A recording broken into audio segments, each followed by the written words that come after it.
Sanibonani molweni ndenamkela ku-SABC TV ngesiXhosa. Emveni kokufumana indaba ke ezingemnandanga ke ukwenza ubonakale evuka esantini ke guys, sele evuswa ngamanzi olwandle, ulele ngaselwandle. Kuthi ke bakangene phakathi kwakuloo nto yolo lwandle, aye phakathi akaboni nobungozi, bamaza kubuya yonke into ebithethwa nguNjengaye emxelela ukuba yena akangoyise futhi ke exolisa nangayo yonke le nto leyo. So kubi ke kuncede ke ukufika kukaSibongile, naSibongile ufike embuza uba kwenzekani. Sibongile naye confused because kaloku bexabene nokwenza ngezolo ebusuku, so ucinga uba ukwenza ulapha because of ingxabano yabo. Uyaxolisa kuSibongile uba mna ndicela uxolo umsebenzi, bendingayazi uba ingayidibene into enje, mna andiyazi yonke le nto endizowuyeka if kude kwanje. Mna bendisenzela nje into yoba ndibe nemali ngeli xesha loba kuvalwe izikolo. Ukwenza ke uthule umamele, uye wathi ngelingeni ke wathi Sibongile, impilo yam soze iphinde ifane. Impilo yam ubuza uba ungakho wakhona kwiphupha nje, wena ube nephupha nje ulibonayo impilo yakho itshabalala phambi kwamehlo akho.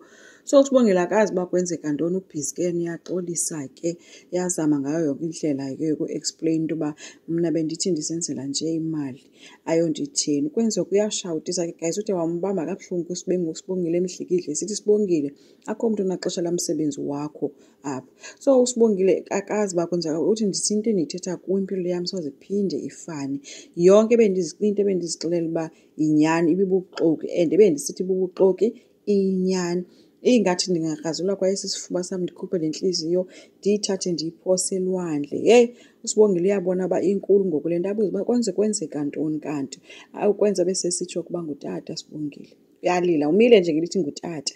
Kubi ke ingathi ke ngoku uthi angazithatha kwayena azifake elwandle, lumtye lumginye ulwandle, limhlafune limkhuphe, maybe uyobuya sele ezalwe ngokutsha. Sibongile uyawambamba ke guys, wamhaga ezama ke ngoku ukumthuthuzela. Ukwenza yena ukhala uthi nje utata Sibongile. Qaphelani ke nesibhedlele guys, ucengwa ngugqirha wakhe into yoba makazame ukwehlisa istress, ngoba uthi uyayi-understand into yokuba ne-stress kwakhe because ukugula kwakhe akuyonto ilula. Akazi ke into yoba yintoni emstresayo ngaphandle kokugula, and uyamxelela into yoba le yokunyukelwa yi-BP yinto ezakwenza kube nzima uba kwenziwe le operation. So utata uDlamini ke ngapha yena into azibonayo ngoku suvele wathi besancokola nogqirha wasike wangathi ubona utata apha phambi kwebhedi yakhe, wabekhwaza esithi tata. Wabe sithi uyandibiza, wasithi ngeke mna andihambi, ininzi into ekufanele ndiyenze njengangoku. Esithi hayi hlukana nam. Kude kwabe kuphakama ke uPhakamani embamba embiza embuyisela esiqondweni ke sithi tata. Naye ke wabesezibona ke into yoba yes, kuthethwa nam, abebuza uba umvile ugqirha ubuthini, wathi omnye ewe ndimvile ndiredi ngayo yonke into. KwaDlamini ke guys, kubi ke kuhlelwe etafuleni apha, uvusa ubhizi ke ubuza utatakhe uba ukwenza uyithathe kanjani yonke le nto. Njengaye uyamgwexa ke ngapha kuyamphoxa uthi wena ucinga uba bezoyithatha kanjani. UPhetheni uthi khange sibe sayithetha ke yonke le nto, bendingazi uba uzomxelela ukwenza. UNjengaye uthe hayi kaloku mna andinguwe, andinoxoki, andinazo imfihlo mna, so yonke into efuneka iphumele elubala. Uthi ke omnye akafumaneki ke ukwenza kwasefowunini, kuthi uvusa uthi ifowuni yakhe kwi-voicemail, and nogcina uthi yiyo nto engakhange abonakale kwasemsebenzini uthetha noVusi.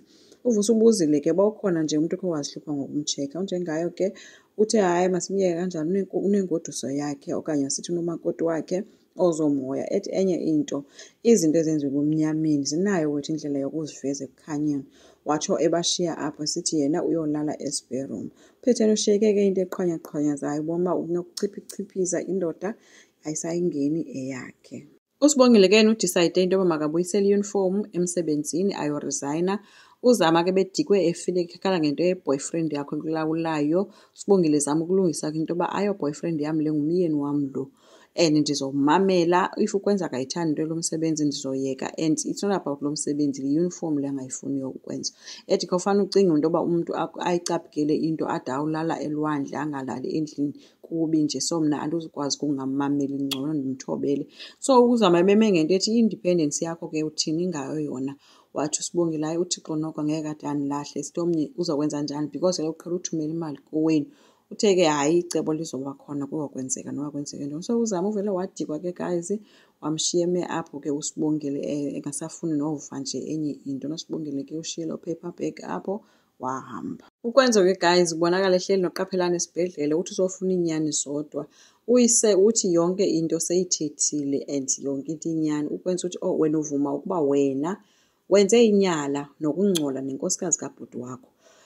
Wambetha ngemva kwendlebe, so nenza yonke lento yenu waqonda uba manizithulele nje ningathethi into bengathi akwenzekanga kwanto. Qaphelani yatsho ukuba yonke into yenzeka kanye and sazixelela uba soze iphinde yenzeke ngoba kaloku le nto irongo lesiyenzileyo. Ukwenza ke uthi akabhilive uba bebezixelela uba bazawuvele balibale ngayo yonke into. Azange kubaleka nokuxelela ubhuti wakho lo ngokwenzileyo nawe. Qaphelani uthi ke isazela sona sikhona oko wabanaso futhi beyinto lento ehlele ifuna into yoba ingabi into ahlala eyicinga oko. Uthi ukwenza ukuthetha into wawubona uba awunokwazi nokuxelela mna ke ngoku lo undibukele ndikhula phambi kwakho awunalo nexesha eli lokutsho into yoba mntanam wena unyana wam. Uyatsho ke omnye into yoba no mna ndandingazi noba ungowam. And ukhumbule into yoba besisandoncokola ngoku ndisithi ixesha elidlulileyo ngeke lisabuyela emva ngoku. Nesimo sam sinje nekusasa lam alicaci kakuhle. Into endicela kuwe kukuba uvume ndikwenzele imbeleko. Waphinde ethi ndivuma nje uba ndikwenzela imbeleko kungene uPhakamani ke xa kulapho sesithi umenzele ntoni. Ukwenza ke guys oko kukubi ke ebusweni uthe ntsho ke ngamehlo ke uPhakamani noyise khange ade abe uyaphendula uba ufuna ukwenza ntoni because uyayazi bethethe noPhakamani and uPhakamani akayifuni edibanzele nokwenza. So asazi ke guys uba izawuphelela phi. Enkosi ngicela siqhubeke, subscribe, like, singakhomenta futhi. Bye.